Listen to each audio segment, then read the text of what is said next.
दोस्तों नमस्कार, मैं आपका दोस्त विश्वनाथ और आज 6 दिसंबर 2020 है और समय देख लेते हैं 6:52। संडे का दिन है दोस्तों, ठीक है।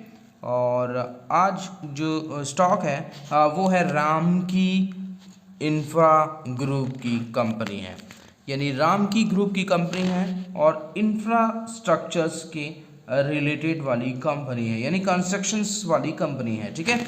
आगे देखते हैं इसके बारे में।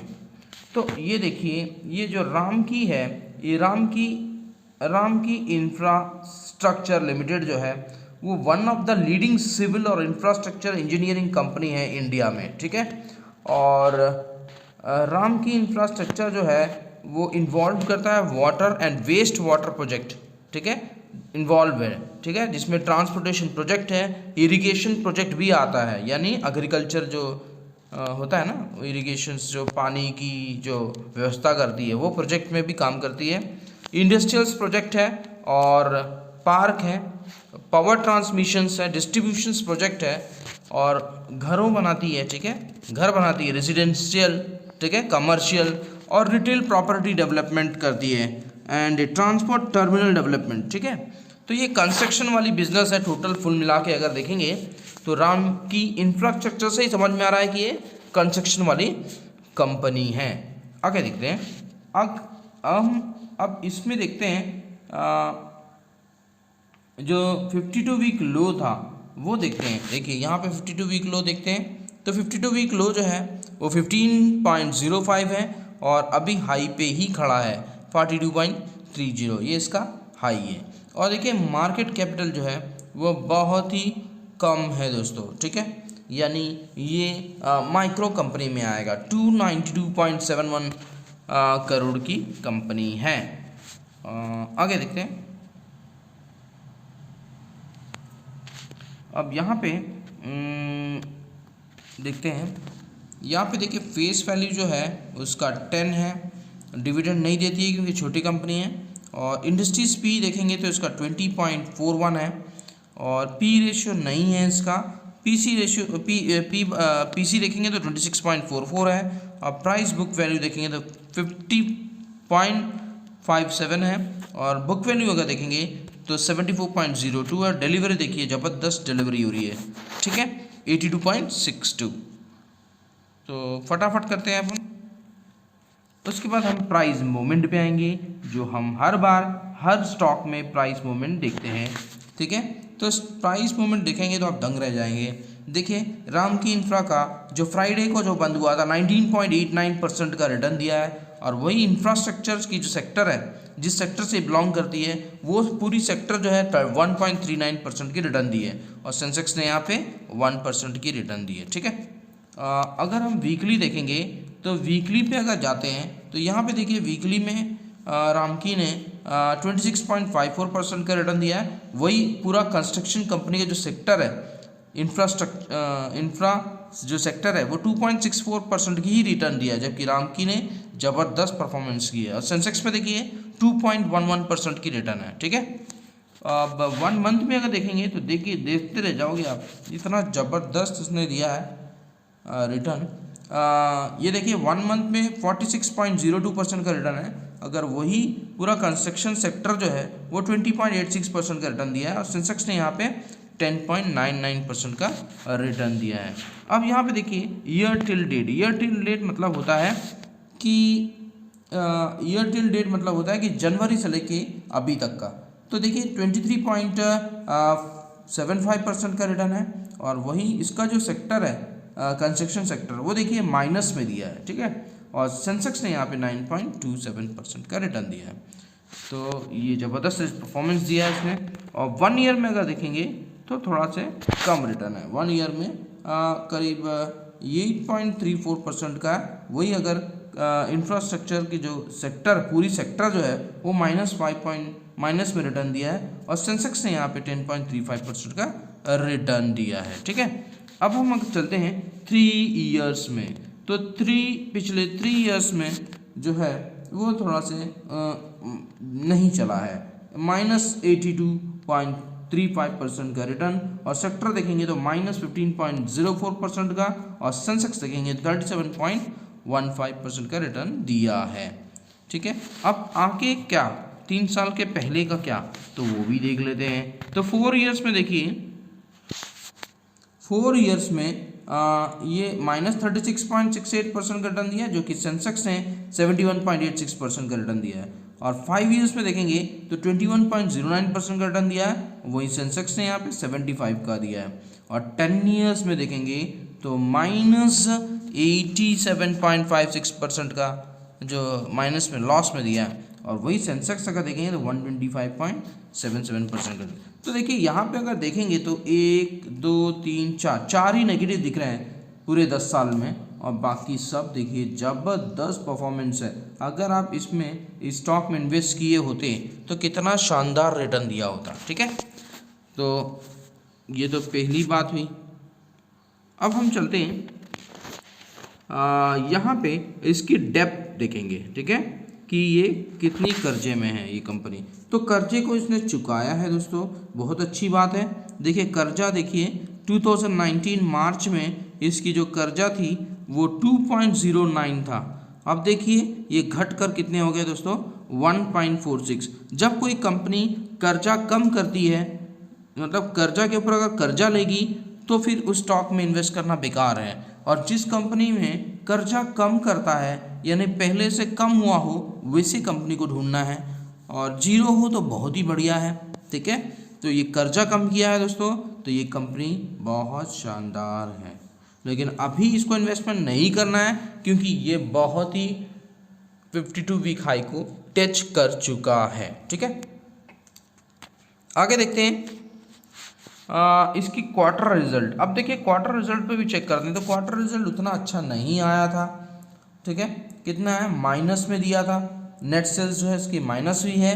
कंसोलिडेटेड नेट प्रॉफिट जो है वो भी माइनस है, यानी -172.53। किसके कंपैरिजन में, ये सितंबर के कंपैरिजन में। जून से सितंबर का जो क्वार्टर रिजल्ट होता है उसमें बहुत ही गंदा रिटर्न आया है। ठीक है,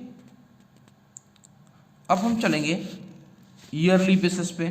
तो एनुअल में भी देखिए इतना गंदा, एनुअल में मार्च 2019 से मार्च 2020 का जो रिटर्न है देखिए जाए, ये देखिए कितना बड़ा नुकसान हुआ था इसको। नेट सेल्स देखिए -20.68% है, और यहाँ देखिए -5,31,000। बाप रे बाप, बहुत ज़्यादा नुकसान हुआ था इसको। नेट प्रॉफिट जो कंसोलिडेटेड नेट प्रॉफिट है वो माइनस में कन्वर्ट हो गया था। ठीक है, तो इतना बड़ा नुकसान था उसको, उतना बढ़िया रिजल्ट नहीं आया था। ठीक है, और ये कंपनी बहुत छोटी कंपनी है, तो सोच समझ के, लेकिन मैं आपको सलाह नहीं दूंगा, ये सिर्फ एजुकेशन पर्पस के लिए है। जब आपको लेना था उस समय थोड़ा सा रिस्क लेना था, लेकिन अब ज़्यादा ही हो जाएगा। ठीक है, अब कैश फ्लो देखेंगे तो देखिए ये भी नेगेटिव में दिखा रहा है। कैश फ्लो कितना, -34.86। ठीक है, तो ये कंपनी से बच के रहना, बट जिस समय लेना था आपने उससे चूक गए हो, अब लेने की ज़रूरत नहीं है। ठीक है, मैं आपको रिकमेंड नहीं करूँगा लेने के लिए। यहाँ देखिए प्रमोटर की ज़बरदस्त होल्डिंग है 69.83%, नॉन इंस्टीट्यूशनल की 30.04%, और अदर डीआई की देखेंगे तो 0.13% है। तो ये शेयर होल्डिंग पैटर्न है दोस्तों, ये देखना भी बहुत ज़रूरी रहता है। ठीक है, और प्रमोटर की अच्छी होल्डिंग है, अच्छी खासी होल्डिंग है इसमें। ठीक है, शेयर होल्डिंग अच्छी खासी है इसकी। बस, तो आगे हम टेक्निकल देखेंगे, टेक्निकल चार्ट के थ्रू समझेंगे। ठीक है, चलिए रामकी इंफ्रा। ठीक है, तो रामकी इंफ्रा का हम चार्ट स्ट्रक्चर देखते हैं कि ये मैं जिल्डा का प्लेटफॉर्म खोला हूँ, और ये वीकली चार्ट है। ठीक है, तो हर एक कैंडल जो है वो वीकली है। ठीक है, वीकली के हिसाब से चार्ट बनाया गया है। ठीक है, तो हम यहाँ पे पहले ड्रा कर लेते हैं। देखिए रामकी इंफ्रा जो है फिलहाल अभी कहाँ पे खड़ा है ये भी चेक कर लेते हैं, और कहाँ तक जा सकता है ये भी हम यहाँ पे देख सकते हैं। ठीक है, तो देखते हैं। ये देखिए ये रामकी जो है वो फिलहाल अभी इसको तोड़ चुका है। कितना, ये देखिए ये अपने रेजिस्टेंस लेवल पे खड़ा है राम की, और 52 वीक हाई पे खड़ा है। ठीक है, तो अभी इसको मैं बाई करने का रिकमेंडेशन नहीं दूंगा, क्योंकि अभी ये 52 वीक हाई पे खड़ा है, कोई भरोसा नहीं है। ठीक है, बस इसको मैं आपको एजुकेशनल पर्पज़ के लिए बता रहा हूँ कि अब ये क्या कर सकता है।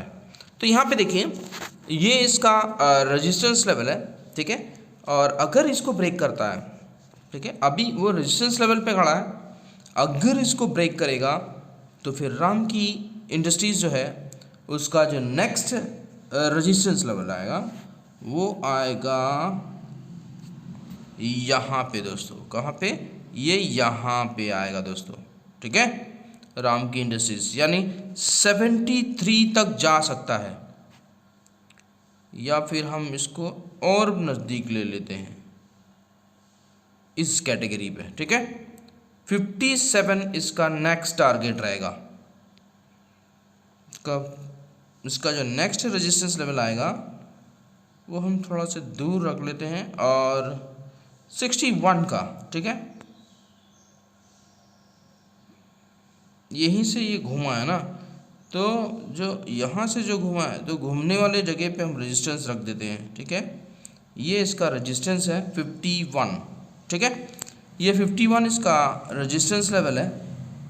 सेकंड, ठीक है, 42.30 ये इसका पहला रेजिस्टेंस है, अभी वो जस्ट उस पर टिका हुआ है। ठीक है, और अगर इसको क्रॉस करेगा तो इसका जो नेक्स्ट लेवल आएगा वो 51.60 का आएगा। ठीक है, और उसके बाद फिर देख लेते हैं कि अगर इसको क्रॉस करेगा तो फिर नेक्स्ट लेवल आ जाएगा इस एरिया पे 73 पे नेक्स्ट लेवल आ जाएगा ऊपर की ओर। ठीक है, और ये तो हमारा ऊपर के लिए है। अब हम सपोर्ट लेवल भी देखते हैं, क्योंकि दोनों तरफ देखना जरूरी रहता है, एक तरफा अपन नहीं जा सकते मार्केट के लिए। तो हम देखेंगे यहाँ पे इसका जो सपोर्ट आ रहा है वो कहाँ पे आ रहा है। ठीक है, अभी तक तो हमने रेजिस्टेंस देखा है, अब हम चलेंगे इस सपोर्ट लेवल पे। तो सपोर्ट लेवल देखिए दोस्तों, ये है इसका सपोर्ट लेवल। कौन सा? ये वाला 30 जो है इसका पहला सपोर्ट है, क्योंकि यहीं से ये टर्न किया है। ठीक है, तो जहाँ से ये टर्न करता है वो उसका सपोर्ट लेवल कहलाता है। ठीक है, तो ये पहला सपोर्ट लेवल है कितना? 30.43 पहला सपोर्ट लेवल है। और फिर दूसरा भी देख लेते हैं, और दूसरा सपोर्ट लेवल आ रहा है दोस्तों, और वो है 15। ठीक है, तो दूसरा सपोर्ट लेवल आखिरी और एकदम आखिरी सपोर्ट लेवल है वो है 15। वो वापस अपनी एरिया पे जा सकता है, इसलिए मैं आपको यहाँ पे कोई रिकमेंडेशन नहीं दूंगा। ठीक है, ये बिल्कुल माइक्रो कंपनी है, मिनी कैप कंपनी है। ठीक है, मतलब बहुत ही छोटी कंपनी है, और ये मैंने यहाँ पे आपको चार्ट स्ट्रक्चर बता चुका हूँ। ठीक है, और ये बिल्कुल निचले स्तर पर से हाई मारा है, यानी 15 जो है वो उसका लो है, और 52 वीक लो और 52 वीक हाई पे भी खड़ा है। ठीक है, तो बस यही है दोस्तों चार्ट में। और वीडियो अगर अच्छा लगा हो तो लाइक का बटन दबा दीजिए, और जो पहली बार चैनल देख रहे हैं वो सब्सक्राइब कर लीजिए, ताकि जब भी नया वीडियो अपलोड करूंगा आपको नोटिफिकेशन में शो होगा। और साथ में जिस किसी को भी ज़रूरत में अकाउंट ओपन करना है डीमैट अकाउंट, तो नीचे लिंक दिया हुआ है, क्लिक करके ओपन कर सकते हैं। और अगर आप मेरे थ्रू अकाउंट ओपन करते हैं तो टेलीग्राम में भी आप जुड़ जाइए, इसमें आपको सारा डिटेल दी जाती है स्टॉक का और निफ्टी और बैंक निफ्टी दोनों का। ठीक है दोस्तों, तो बस इतना काफ़ी है आज के लिए।